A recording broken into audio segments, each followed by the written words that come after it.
me to me.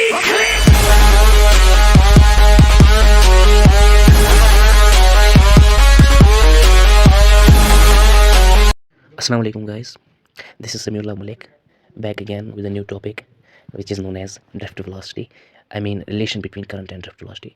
This topic is really important for 12th class board exams. अगर हम last 10 years में नज़र डालेंगे तो लगभग 5-6 बार ये क्वेश्चन 12th के बोर्ड्स में पूछा गया है. सो चलिए शुरू करते हैं. तो टॉपिक का नाम है relation between current and drift velocity. एक ट्रिकी सा क्वेश्चन है तो हम इनको आज एक आसान तरीके से समझते हैं. So let's start. इससे पहले ड्रिफ्ट वेलोसिटी की डिफिनेशन बोलने से पहले मैं आपको समझाऊंगा एक एग्जांपल से ड्रिफ्ट वेलोसिटी किसे कहते हैं.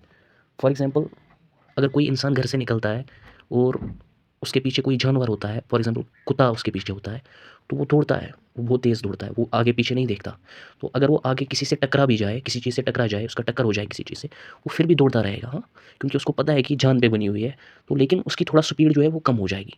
तो यही केस हो जाता है इलेक्ट्रॉन से.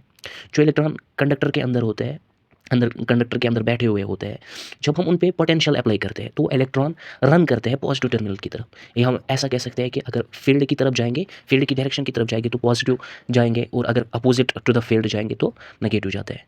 तो क्योंकि अंदर जो होते हैं बहुत सारे इलेक्ट्रॉन ऑलरेडी बैठे हुए होते हैं, तो उनके बीच में होता है इंटरेक्टिव फोर्स, और एक दूसरे से इलेक्ट्रॉन जब वहाँ से भी आते हैं तो उनके दरमियान एक कोलिजन होता है. तो कोलिजन का मतलब हमेशा टक्कर नहीं होता, लेकिन मतलब एक और एग्जांपल देता हूँ.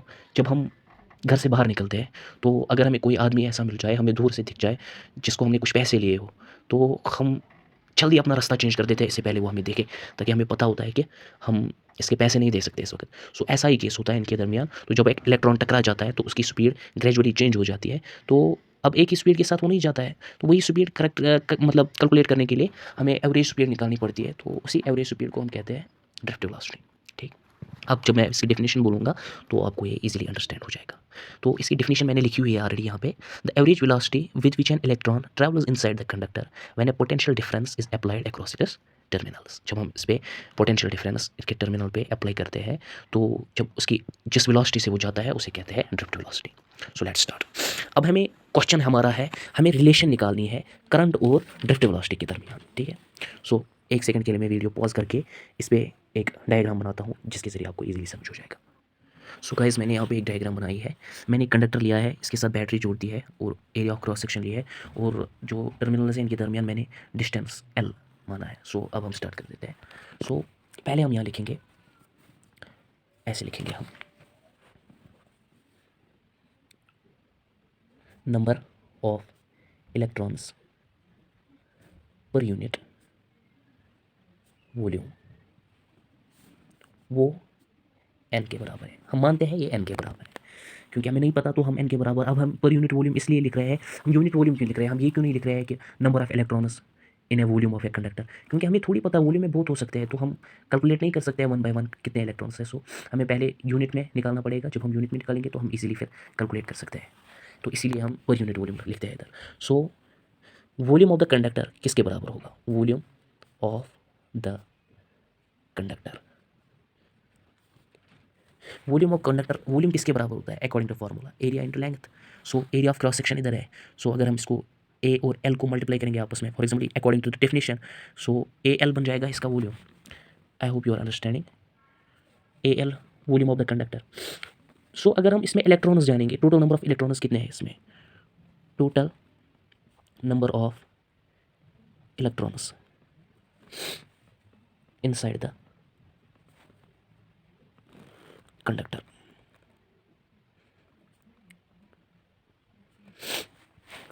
तो टोटल नंबर ऑफ इलेक्ट्रॉन्स कितने होंगे, मतलब वॉल्यूम ऑफ द कंडक्टर कितना है और उसमें इलेक्ट्रॉन कितने. तो टोटल इलेक्ट्रॉन्स कितने होंगे कंडक्टर में, टोटल इलेक्ट्रॉन्स है एल, एन हमने माना है. Total number of electrons volume में एन, और वॉल्यूम माना है A L. So total number of electrons कितने होंगे, जो इसका वॉल्यूम है इसमें कितने इलेक्ट्रॉन होंगे, जो हमने माना है एन इंटू ए एल. तो ये बन जाएगा. सो अगर हम अब इसमें टोटल चार्ज देखेंगे, ठीक है, so total charge inside the conductor,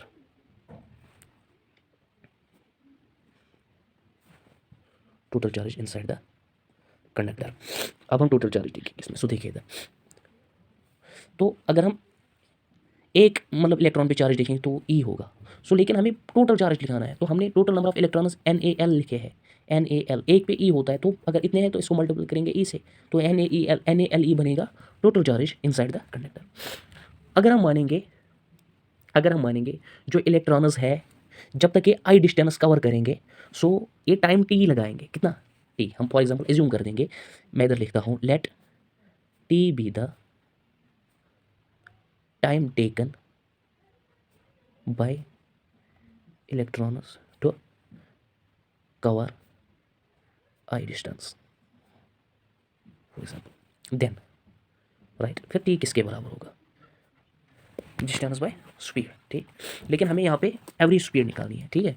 सो हम लिख सकते हैं, क्योंकि हम ड्रिफ्ट वेलोसिटी की बात कर रहे हैं जो एवरेज स्पीड होती है, तो हम लिख सकते हैं L बाय वी डी। जो ये वी डी है इसको लिखेंगे इधर याद रखने के लिए, where V D is equal to drift velocity. आज मैं बहुत स्लो जा रहा हूँ क्योंकि ये ट्रिकी क्वेश्चन है और बहुत इंपॉर्टेंट है, इसे समझना बहुत ज़रूरी है, वरना मैं 3 मिनट में भी हल कर सकता था। सो आप समझिए, आसानी से समझिए, बोर्ड्स के लिए इतना ज़रूरी है, क्योंकि मैं थोड़ी सी हेल्प कर रहा हूँ आपको बोर्ड्स एग्ज़ाम क्वालिफाई करने में। तो जो यहाँ पे अगर हम अब करंट देखेंगे, आई किसके बराबर होगा, आई होता है बराबर charge by time, Q by T, ठीक। क्यू को चार्ज एंड टी टाइम, ठीक है। तो लेकिन आई जो है हमने लिखा है यहाँ पे total charge inside the conductor NaLe। So Q जो है, क्यू हमने लिखा है, टोटल चार्ज होता है ना क्यू का वैल्यू इधर दिया गया है NaLe बाई टी, क्योंकि पहले हमने NaLe लिखा, ठीक है।